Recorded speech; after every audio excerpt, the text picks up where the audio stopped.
You won't believe what the PGA is about to do. In a shocking turn of events, the American-based tour has announced that some online golf personalities might earn a spot in the first ever sanctioned event to be held in Myrtle Beach, South Carolina, USA. Despite it being a unique approach to making golf more inclusive and appealing to younger audiences, several golfers and enthusiasts are not too thrilled by the news. In fact, they would rather have it the other way. This is the Golf Caddy, where we take you inside the ropes into the world of golf. What's your opinion of YouTubers getting an exemption into a PGA Tour event? Is that fair or merely just a poor PR play by the PGA Tour? So, what are the details about this event? And can any online golfer earn a spot?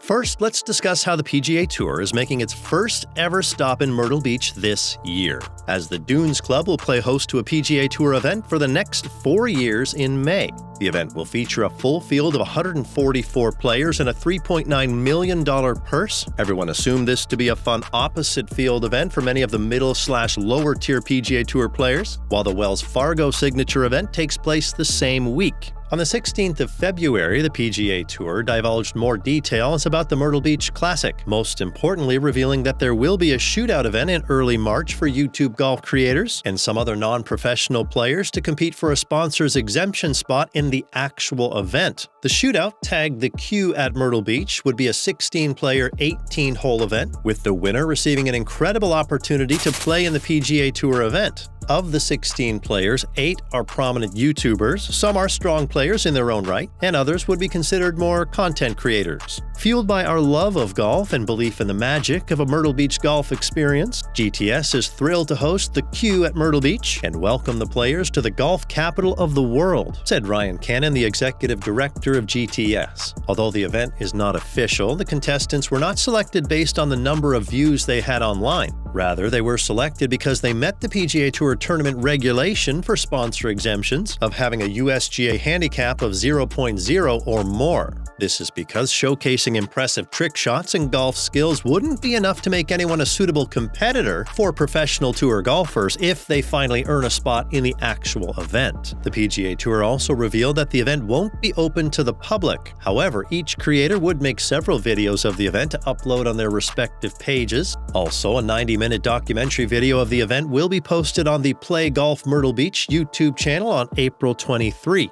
So, who are the content creators who will be teeing off with a chance to make it to the big screens? There is George Bryan IV of the Bryan Brothers. The Bryan Brothers have more than 410,000 subscribers and followers on their online platforms. George was a 3-time All-American at the University of South Carolina. He played in several non-American PGA events and the Korn Ferry Tour until 2023, when he made the cut at the Bermuda Championship.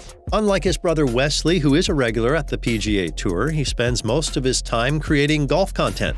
Then the next is Peter Finch. Finch is a United Kingdom YouTube golfer with more than 1.25 million subscribers and followers on his social media platforms. On his channel, Peter Finch Golf, he shares golf tips, golf drills, and ways to improve golf skills. It's not certain if he has participated in any form of professional golf, but the fact that he is on the list means he has impressive skills. There is also Grant Horvat. This famous YouTube golfer has a combined following of over 1.35 million on YouTube, Instagram, and TikTok. His online content is impressive, and this might stem from the fact that he played collegiately at Palm Beach Atlantic University. Although he is yet to turn pro, the event at Myrtle Beach might be his chance. The fourth on the list is Luke Kwon. Kwon is not a stranger to PGA Tour events, as he has made more than 50 starts at such events. The member of Good Golf and a University of Oklahoma alum has close to 400,000 combined subscribers and followers on his social media platform. However, the elite Good Golf has more than 1.4 million subscribers on YouTube, which implies Kwon is known by several golf enthusiasts. Next on the list is Micah Morris, with more than 1 million subscribers on his YouTube channel. The Texas native is also not a stranger to professional golf, as he made one PGA Tour Canada start in 2023. The member of the Foreplay podcast and Barstool Sports, Dan Rappaport, will also be gracing the field. The former Golf Digest writer was featured in Netflix Full Swing and, despite only competing on an amateur level, is an impressive golfer. He has more than 250,000 subscribers and followers on his social media combined.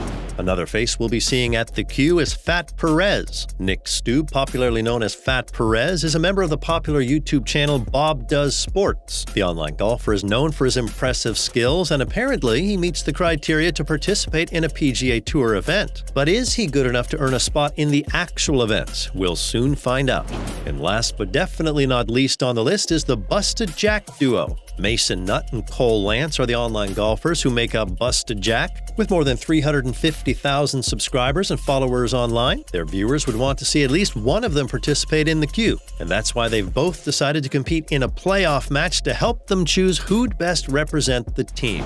The other golfers who will be participating in the event are Matt Atkins, a professional golfer with 25 PGA Tour starts and a Korn Ferry Tour Championship title, 𝗔𝗕𝗢𝗏, an alum of the High Point University with more than 39 starts on the Korn Ferry Tour, Morgan Dineen, a former Coastal Carolina University golfer with 3 PGA Tour starts and the 2018 Sunbelt Championship title, Turk Pettit, the Clemson native who won the 2021 NCAA Championship and also participated in Live Golf's events during the circuit's inaugural 2022 season, Scott Stevens, a University of South Carolina alum with 21 Korn Ferry starts and a victory at PGA Tour Canada in 2022, Tyler Watts, an amateur high school golfer from Huntsville, Alabama, who won the Jones Cup Junior Invitational in December 2023. Jamie Wilson, a former All-SEC golfer at the University of South Carolina, with 2 starts on the Korn Ferry Tour, and the last participant is yet to be decided.